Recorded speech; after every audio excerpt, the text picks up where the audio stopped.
Hoje é o primeiro dia dessa jornada nossa na Semana Santa. Iniciaremos com o Domingo de Ramos, a entrada triunfal de Jesus em Jerusalém. Bom, Domingo de Ramos, a entrada triunfal de Jesus. Hoje nós vamos falar sobre a entrada triunfal de Jesus, um momento glorioso que escondia uma dor profunda.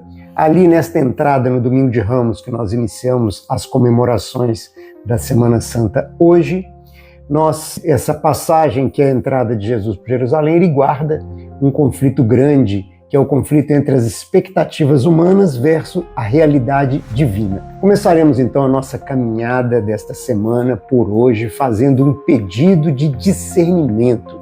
Iremos fazer um pedido para que nós tenhamos sabedoria nesses dias de Semana Santa, para que nós possamos compreender todo o significado dessa importante passagem. Portanto, oremos rapidamente. Senhor, nosso Deus, ao nos reunirmos hoje, paramos para meditar na Tua Palavra, pedimos que o Espírito Santo nos conceda discernimento, nos conceda sabedoria, que os nossos olhos sejam abertos para enxergar além das aparências, que os nossos ouvidos estejam atentos para que nós possamos ouvir a Tua voz, Senhor. Os nossos corações fiquem sensíveis para entender a Tua vontade.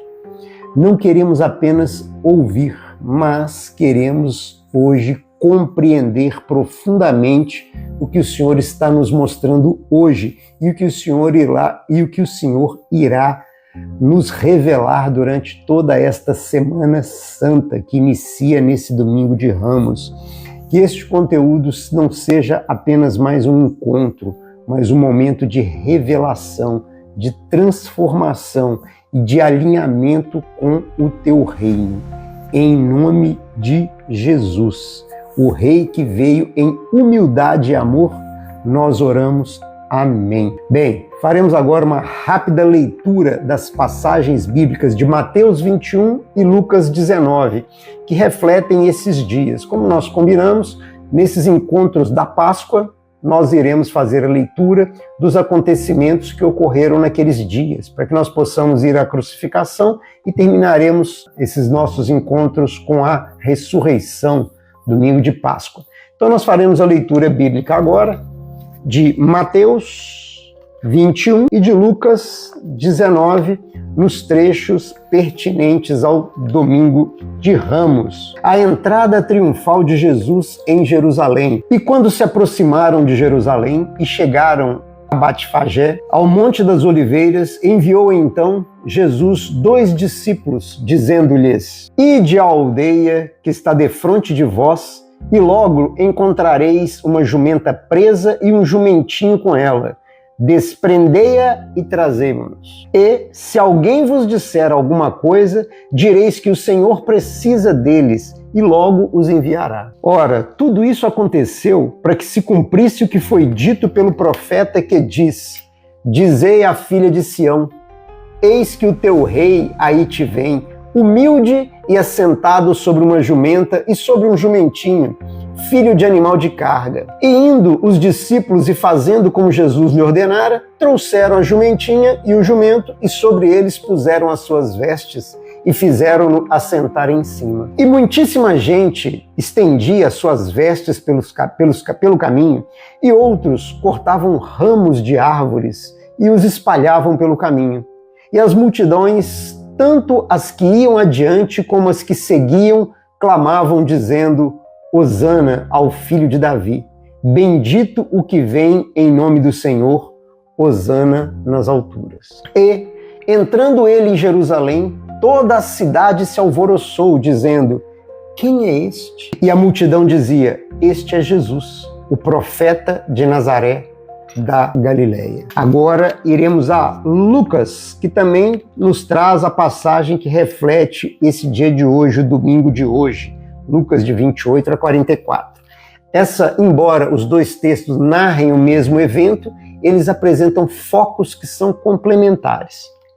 A entrada triunfal, segundo Lucas, de Jesus em Jerusalém. E dito isto, ia caminhando adiante, subindo para Jerusalém. E aconteceu que, chegando perto de Betfagé e de Betânia, ao monte chamado das Oliveiras, mandou 2 de seus discípulos, dizendo: Ide à aldeia que está defronte, e aí, ao entrardes, achareis preso um jumentinho em que nenhum homem ainda montou. Soltai-o e trazei-o. E se alguém vos perguntar por que o soltais, assim lhe direis, porque o Senhor precisa dele. E indo, os que haviam sido mandados acharam os que lhe disseram. E, quando soltaram o jumentinho, seus donos lhe disseram: por que soltais o jumentinho? E eles responderam: o Senhor precisa dele.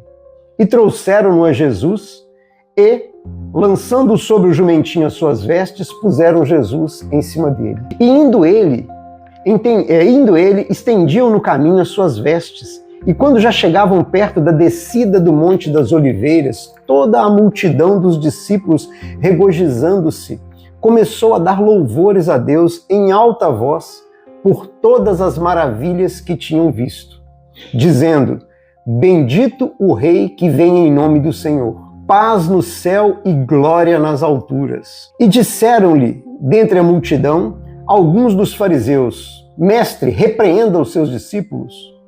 E respondendo ele, disse-lhes, palavras do Senhor: Digo-vos que, se estes se calarem, as próprias pedras calarão. E, quando iam chegando, vendo a cidade, chorou sobre ela, dizendo, palavras do Senhor: se tu conhecestes também, ao menos neste teu dia, o que à tua paz pertence, mas, agora, isto está encoberto aos teus olhos, porque dias virão sobre ti, em que teus inimigos te cercarão, trincheiras, e te sitiarão, e te estreitarão de todas as bandas, e de ti derribarão, e a ti e a teus filhos, que dentro de ti estiverem, e não deixarem em ti pedra sobre pedra, pois que não conhecestes o tempo da tua visitação. As 2 passagens de hoje são Mateus e Lucas, que trazem a entrada de Jesus em Jerusalém.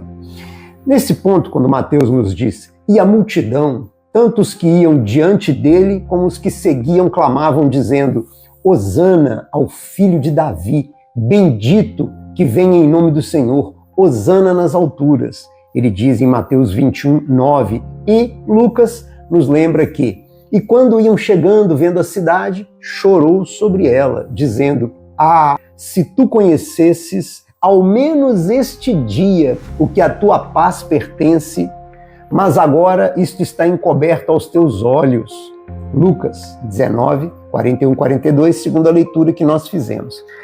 Qual a explicação para isso que você acabou de ouvir? Qual é a explicação para isso que você acabou de ouvir? Jesus entra em Jerusalém montado em um jumentinho, cumprindo a profecia de Zacarias 9:9. A multidão, ela o clamou como rei, mas ela não compreendeu que o seu reino era um reino espiritual. Ele, Jesus, chora sobre a cidade. Ele chora prevendo a sua rejeição e a destruição futura. Vamos entender, então, o contexto envolvido nessa passagem. Vamos aproveitar nesta Semana Santa, onde nós iniciamos com o Domingo de Ramos. Vamos entender o que aconteceu nessa semana. Nós faremos a leitura diária até a ressurreição, para que você possa compreender a importância cristã que tem essa semana. Vamos, então, entender o contexto envolvido nessa passagem que nós acabamos de apontar. Alegra-te muito, ó filha de Sião. Exulta, ó filha de Jerusalém. Eis que o teu rei virá a ti. Justo e salvador, humilde, montado em um jumentinho. Zacarias 9:9. Entendemos que essa entrada de Jesus, ela foi consciente e a expectativa do povo é que estava contrário ao que estava acontecendo. Jesus, ele não entrou em Jerusalém por acaso. A sua entrada, montada num jumentinho, não foi uma improvisação, ela foi um ato consciente e profundamente simbólico. Inclusive foi um ato anunciado muito antes pelo profeta Zacarias. Ao entrar assim, Jesus estava dizendo claramente: eu sou o Messias. Porque Zacarias tinha anunciado a chegada do Messias desta forma. Então isso era muito simbólico que ele fizesse dessa forma. No entanto, o povo de Jerusalém estava cansado da opressão de Roma. Eles esperavam um outro tipo de Messias naquele momento. Eles ansiavam, né? Eles pretendiam, eles queriam, eles clamavam por um libertador político. Como isso na história se repete tanto, né? Como é que a gente vê que os tempos vão passando, o povo se esquece da força espiritual e da verdade que está do lado dele e fica clamando por um salvador político. É o que estava acontecendo ali. Então, no entanto, o povo em Jerusalém, ele estava cansado daquela opressão, no caso deles de Roma, e esperavam por um outro tipo de Messias. Eles ansiavam por um libertador político, um rei guerreiro que tirasse do jugo de Roma e que restaurasse o poder a Israel. Por isso, eles gritavam com entusiasmo, né? Hosana ao filho de Davi, segundo Mateus 21:9. Essa expressão era uma aclamação real, uma saudação ao Messias esperado. Mas eles não compreendiam a natureza do reino de Jesus. Eles não compreendiam a natureza do reino que Jesus estava inaugurando. O trono de Jesus, ele não seria feito de ouro, mas de madeira de cruz. A sua coroa não seria de louros, mas de espinhos. O seu exército não traria lanças, mas boas novas e paz. Jesus, ele entra em Jerusalém desta forma para cumprir a vontade do Pai, não para agradar as expectativas humanas. Ele é rei sim, mas ele é um rei espiritual que veio conquistar corações e não territórios. Aclamado como rei, mas incompreendido. É o que nós tiramos desta passagem do Domingo de Ramos, da entrada de Jesus em Jerusalém. Quando Jesus entrou em Jerusalém, montado humildemente em um jumentinho, a multidão começou a gritar: Hosana ao filho de Davi. Bendito o que vem em nome do Senhor. Hosana nas alturas. Mateus 21:9. Esse grito, ele não era qualquer coisa. Filho de Davi é um título messiânico fortíssimo. Eles estavam dizendo: este é o prometido, este é o descendente do rei Davi, esse é o Messias que nós esperamos. E a palavra Hosana, ela significa nos salve, nos ajude, por favor, né? Ela é um clamor de socorro, mas ela também é um grito de louvor. Era como se o povo naquele momento estivesse dizendo: salva-nos agora, ó Rei enviado por Deus. Esse era o Hosana nas alturas. Mas aqui é que está o drama. Eles acertaram no título de quem estava ali, mas eles erraram na intenção. Eles esperavam um rei que derrubasse Roma, mas Jesus veio para derrubar o pecado.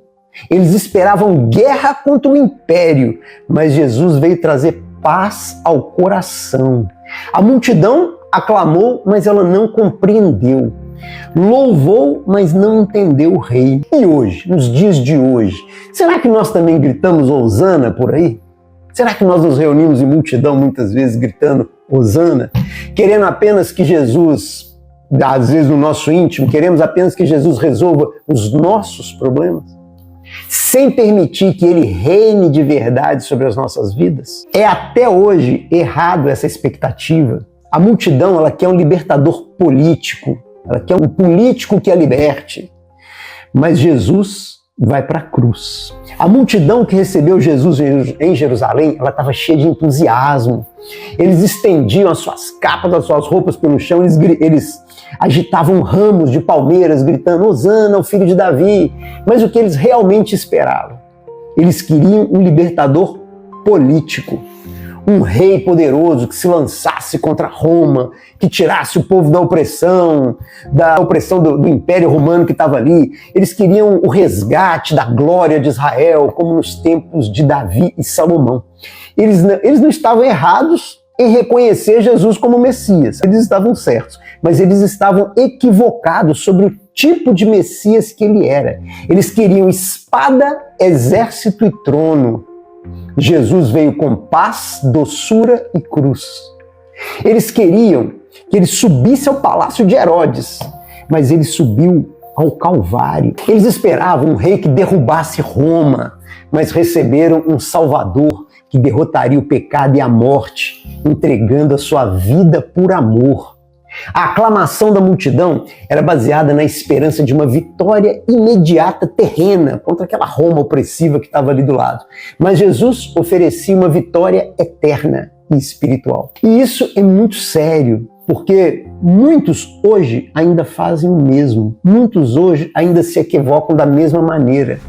Acolhem Jesus esperando soluções humanas, esperando bênçãos, dinheiro, alívio, e rejeitam o Cristo da cruz, quando ele diz: quem quiser vir após a mim, que negue-se a si mesmo, tome a sua cruz e siga-me.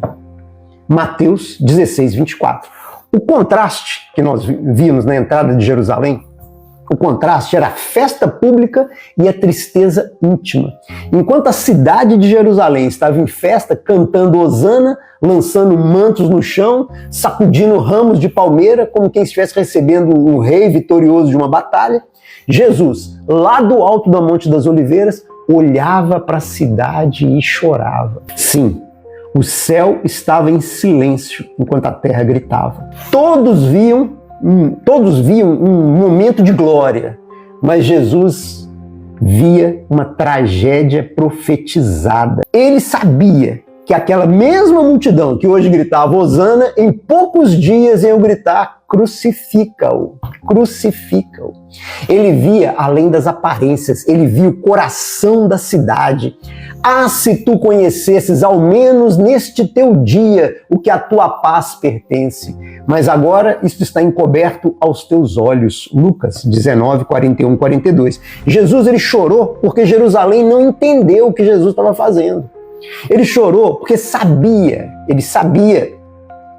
ele chorou porque eles sabiam fazer festa, mas não sabiam discernir, não viam a diferença da visão divina. Ele chorou porque eles buscavam um milagre, mas rejeitavam o arrependimento. Essa é uma das cenas mais comoventes da Bíblia, né? Uma multidão festeja e o Filho de Deus chora. E ele não chora por si, ele chora por eles. E hoje em dia, como é que são as coisas? Quantos hoje vivem como vivia Jerusalém? Felizes com bênçãos, animados nos cultos, emocionados nos louvores, mas espiritualmente cegos, insensíveis à visitação de Deus às suas próprias vidas privadas. Que essa mensagem ela desperte você sobre a atenção a isso, né? Que essa imagem de Jesus entrando em Jerusalém, ela nos desperte. Nem toda festa é sinal de salvação. Nem todo silêncio é ausência de Deus. Às vezes o céu chora enquanto a terra festeja. Devemos então refletir quantas vezes nós mesmos também celebramos Jesus quando achamos que ele fará o que nós queremos e nos afastamos quando ele faz o que nós verdadeiramente precisamos. Essa passagem que Jesus chora sobre a cidade, né? Ah, se tu conhecestes ao menos neste dia o que à tua paz pertence, mas agora isto está encoberto aos teus olhos, que Lucas nos traz em 19, 41, 42. Essas palavras, elas são um grito de dor divina. Jesus, ele está dizendo: Jerusalém, hoje é o teu dia. O céu desceu para você. A paz bateu à tua porta. O Messias chegou. O reino está entre vocês, mas vocês não percebem. É o que ele está tentando nos dizer. Esse versículo ele revela o coração partido de Deus diante do povo cego espiritualmente. Eles queriam paz, mas rejeitavam o príncipe da paz. Eles queriam liberdade do povo romano, eles queriam liberdade, mas rejeitaram o único que podia verdadeiramente libertá-los. Nesta passagem que ele nos traz, né?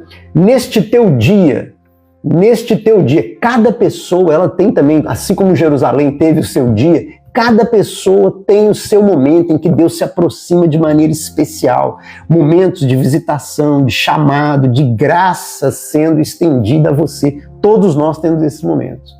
E a passagem que nos diz: o que à tua paz pertence? Jesus, ele não fala de uma paz política, ele não fala de uma paz de exército, nem de uma trégua de guerra, mas de uma paz verdadeira, reconciliação com Deus, cura da alma, salvação eterna. Mas agora isto está encoberto aos teus olhos. É o que diz a passagem. A maior tragédia não é a guerra. A maior tragédia não é a dor. A maior tragédia é a cegueira espiritual. É ter o Salvador diante de si e você não reconhecê-lo. Vamos aplicar isso nos dias de hoje. Vamos aplicar essa passagem no que acontece hoje. Quantas pessoas também estão vivendo o seu dia e não conseguem perceber?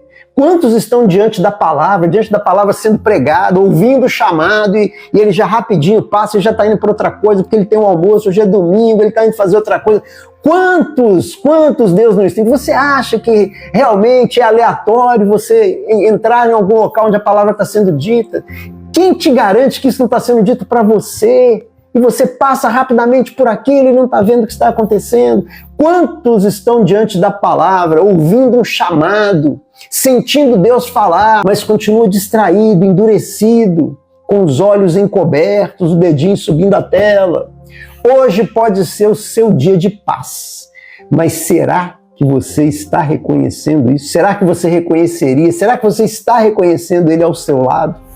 Você já refletiu, nessas passagens que nós falamos sobre a entrada de Jesus em Jerusalém, você já refletiu que a dor de Jesus não era a cruz, não era a cruz que estava por vir, e sim a cegueira do povo de não conseguir enxergar? Quando Jesus se aproxima de Jerusalém e contempla a cidade, ele chora. Mas repare, ele não chora pela cruz que o espera.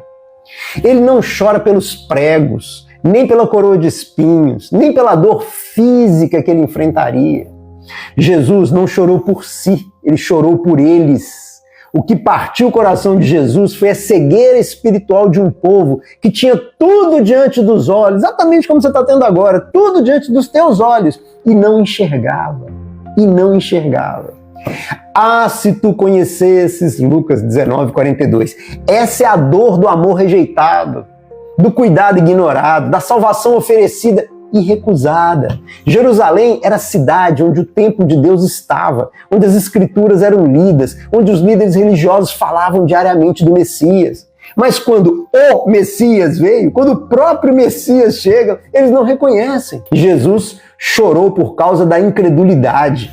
Ele chorou porque sabia que a cidade escolheria a espada em vez da paz, que prefeririam Barrabás a ele, que levantariam um trono para César, mas uma cruz para o Rei dos Reis. Com isso, nós podemos refletir sobre os dias de hoje, sobre os dias que nós vivemos hoje. Ainda hoje, essa é uma das maiores dores de Cristo. Não são os ataques dos ímpios que nós cristãos sofremos, é a própria fé, mas é a frieza dos que conhecem a verdade e escolhem ignorar. Passa para cima, deixa eu fazer outra coisa, deixa eu ir ali preparar um almoço. Isso é atual. Hoje, Jesus ainda chora por aqueles que se dizem religiosos, mas não compreendem o reino de Deus. Um pouquinho de reflexão para nós, nesse momento agora, é importante. Caso esse conteúdo esteja sensibilizando você, não esqueça de compartilhar e mandar para quem também possa participar desta bênção. Vamos refletir. E você tem acolhido Jesus como Ele é? Você tem aceitado Jesus como Ele é? Ou como você gostaria que Ele fosse para você? Você está preparado para o Rei da Cruz? Ou ainda espera um libertador político, um libertador social, emocional? Eu convido você hoje a reavaliar sua fé à luz da cruz e não apenas das bênçãos recebidas ou daquelas que você planeja que sejam dadas a você. Vamos então hoje para a nossa oração final, refletindo sobre esse dia importante. Deixa aí nos comentários os seus pedidos de oração para esse domingo de Ramos, em nome das pessoas que você queira ou dos propósitos que você busca, sejam a saúde, seja a paz, o trabalho, a tranquilidade, o lar. Pode deixar os seus pedidos diante da nossa oração, porque a nossa oração e a nossa comunhão irá ajudar a encaminhar os seus pedidos. A oração de hoje será o arrependimento, o entendimento espiritual e a entrega ao verdadeiro Rei. Oremos juntos neste domingo de Ramos. Senhor Jesus, hoje entendemos que a verdadeira paz não está nas coisas desse mundo, mas em Ti. Perdoa-nos por tantas vezes gritarmos hosana com os lábios, mas te rejeitarmos com as nossas escolhas diárias. Perdoa-nos, Senhor, por buscarmos bênçãos e não o Senhor da bênção, porque queremos soluções rápidas, porque ignoramos o teu reino eterno. Hoje nos arrependemos de coração sincero. Tire a venda dos nossos olhos espirituais, que nós possamos reconhecer o tempo da tua visitação em nossas vidas. Dá-nos entendimento, dá sabedoria, discernimento, dá sensibilidade, que vejamos além das aparências, que consigamos enxergar além das emoções e entremos na verdade do teu propósito, Senhor. Nós te entregamos o trono do nosso coração. Reina, Jesus, não como um rei político, mas como um rei da nossa alma. Reina sobre a minha casa, reine sobre a nossa casa, reine sobre a nossa mente, reine sobre os nossos desejos, para que façamos as escolhas certas nesse domingo, toda vez que tivermos que decidir. Não queremos ser como foi a cidade de Jerusalém, que te celebrou num dia e te crucificou no outro. Queremos ser os teus discípulos, mesmo na hora da cruz. Seja feita a tua vontade e venha, Senhor, o teu reino. Em teu nome santo e verdadeiro nós oramos hoje, neste domingo de manhã. Amém. E se esse conteúdo fez sentido para você, curta, comente, compartilhe. Encaminhamos a Deus, encaminhamos ao Espírito Santo os teus pedidos colocados aqui nos nossos comentários ou aqueles que em silêncio você pensou com seu coração sobre eles. E você é muito bem-vindo aqui. E saiba que, enquanto eu estiver respirando, eu estarei aqui falando de Deus. E enquanto você estiver respirando, é porque Deus tem um propósito para você. Siga em fé e leia a Bíblia.